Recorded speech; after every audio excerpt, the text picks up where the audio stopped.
Դուք ձերբակալվել եք հանցանք կատարելու անմիջականորեն ծագած հիմնավոր կասկածի առկայության հիմքով։ Քաղաքացին 208 միլիոն դրամին համարժեք 47.5 միլիոն ռուբլին օդային ճանապարհով Ռուսաստանից Հայաստան է բերել։ Տեղեկությունը ստացվել է Պետական եկամուտների կոմիտեի հետաքննության եւ օպերատիվ հետախուզության վարչությունում։ Անձը հիմնավոր պատճառներ չի ներկայացրել գումարի ծագման ու Հայաստան բերելու նպատակի վերաբերյալ։ Նույն ժամանակ իրականացվող օպերատիվ հետախուզական միջոցառումների ընթացքում ստացվեցին տեղեկություններ, որ վերջինս Հայաստանի Հանրապետությունում չունի մշտական բնակության վայր եւ նույն օրը պետք է հետ վերադառնար։ Զվարթնոց օդանավակայանից անձը ձերբակալվել է հանցանք կատարելու անմիջականորեն ծագած հիմնավոր կասկածի առկայության հիմքով եւ տեղափոխվել է հետաքննության եւ օպերատիվ հետախուզության վարչություն։ Վերջին 1.5 ամսում նման 9 դեպք է արձանագրվել։ Նշված անձինք բացատրական աշխատանքների արդյունքում իրենց հետ են վերադարձրել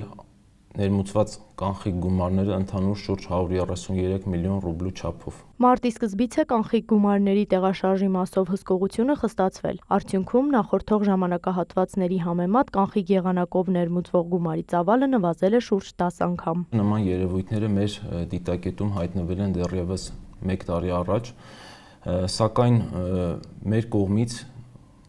կատարվեցին աշխատանքներ պարզելու տվյալ գումարների հետագա հետագծելիությունը եւ 1 տարի մենք կատարել ենք բազմաթիվ գործողություններ, ինչպես նաեւ համագործակցել ենք իրավասու այլ պետական մարմինների հետ տվյալ գումարների հետագա տեղաշարժը ճշտելու ուղղությամբ եւ քանի որ տվյալները արդեն ամբողջացվել են թե տվյալ քաղաքացիների մասով, թե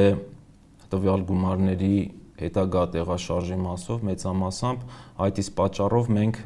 վերջի 1 ամսվա ընթացքում սկսել ենք արդեն խիստ հսկողական միջոցառումները։ Կանխիկի մեծ ծավալը մի քանի ռիսկեր ունի, չփաստաթղթավորված փոխանակումներ, հետագա արտահանում, ստվերային շրջանառության մեջ ներգրավում։ Խնդիրը երբեմն առաջանում է ԵԱՏՄ երկրներից եկող կանխիկ գումարների դեպքում, քանի որ մյուս երկրների պարագայում $10,000 գերազանցող կանխիկ գումարի հայտարարումը պարտադիր է։ Խոշոր չափերով կանխիկ դրամական միջոցներ տեղափոխողների համար օդանավակայանն ավելի գրավիչ տարբերակ է, քանի որ միանգամից ժամանում են Հայաստան։ Մեր մոտ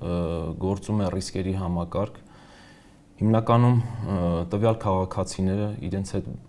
բերում են գումարներ եւ դա պարբերական բնույթ է կրում ու մեր ռիսկերի համակարգը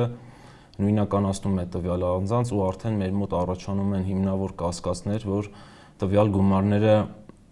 տարբեր եղանակներով են բերել օգտագործելու ու շատ դեպքերում նաեւ լինում են, որ դա իրենց գումարները չեն լինում։ Այս դեպքում փորձում են հայտնաբերել իրական շահառուներին։ Առհասարակ ուսումնասիրվում է խոշոր չափի կանխիկ գումար տեղափոխողի ֆինանսական դրությունը, զբաղվածությունն ու ելի մի շարք հանգամանքներ։ Հետո դրանք դասակարգվում են ռիսկայինի եւ ոչ ռիսկայինի։ Մենք հետևողականորեն ընդլայնում ենք մեր վերահսկողության շրջանակները,